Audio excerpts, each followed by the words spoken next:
Joe, I wish I was shocked. But like you said, SiriusXM gets some of these callers from time to time, and it's unfortunate, but that this mindset is still quite prevalent in the sport today.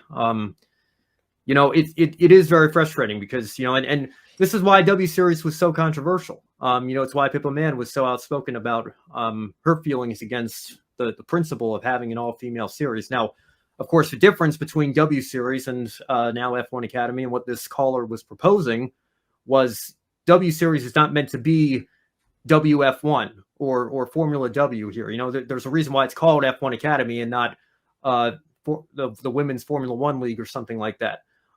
It's called F1 Academy because the idea is that it's a proving ground for these young female drivers, some of whom may not be racing anywhere. This gives them the opportunity to at least get some track time and experience in single seaters, with the idea that that will help them and they can take what they learn in F1 Academy as they move up the ladder and eventually perhaps reach a level as high as Formula One day.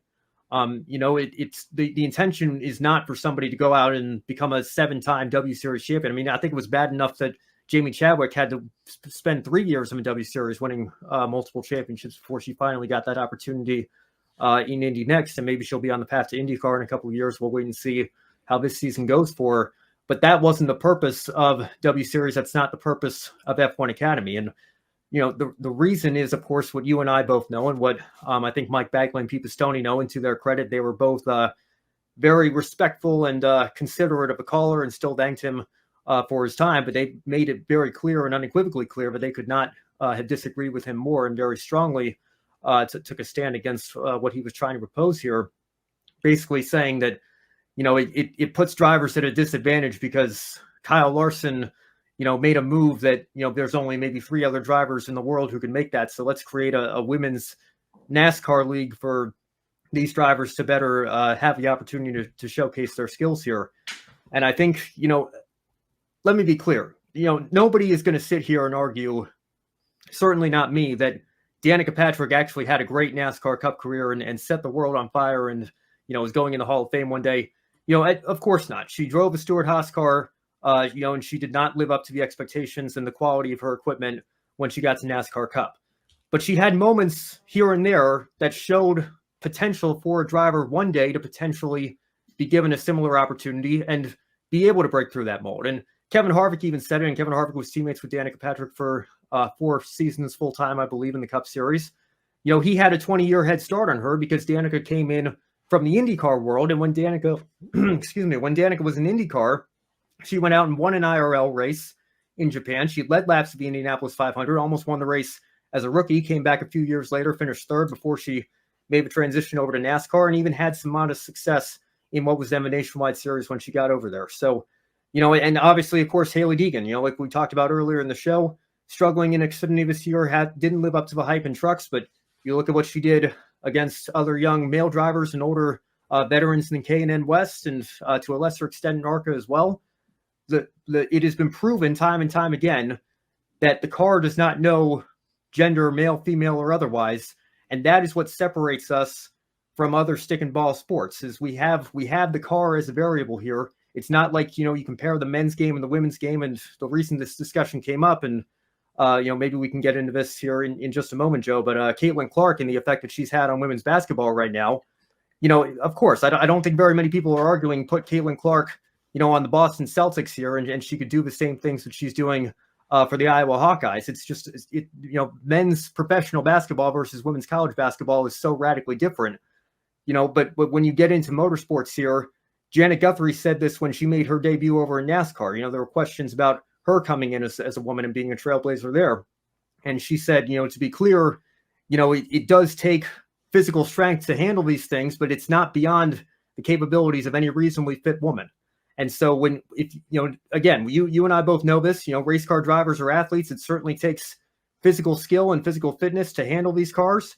But if you possess that, the car doesn't know what gender you are. And, drivers should be given those equal opportunities to compete in series like NASCAR and IndyCar, maybe even one day Formula One with what we have going on in F1 Academy right now. So to hear this caller, again, I wish I could say I'm surprised, but I'm simply not, because again, they get those callers from time to time here. And unfortunately, we still have some work to do in trying to educate these fans and prove to them that, the opportunities are there and they exist. And hopefully one day it's going to get to the point like it is in the NHRA, Joe. We just talked about Eric Enders as well.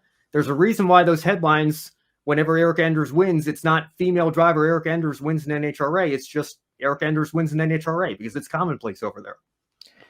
Very common in NHRA. Shirley McDowney, legend. Sure. Champion.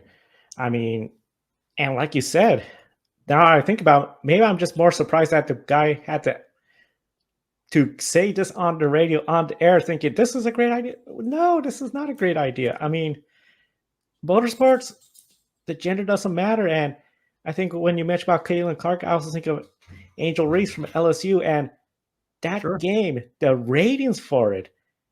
If you have female drivers in competitive cars, especially if there's one in the playoffs or in the championship of IndyCar F1, that's going to get people really interested and tuning in. Like, this could be historic.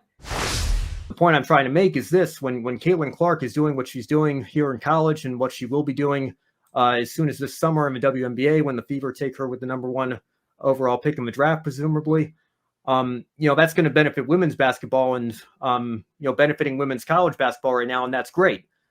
If we could get something like that here in NASCAR, and I think this was the point that Mike and Pete were trying to make this morning, obviously that would be a massive gain for women in motorsport and women in NASCAR specifically, or whether it happens in IndyCar, and you saw it to a certain extent, I think, with Danica Patrick as well.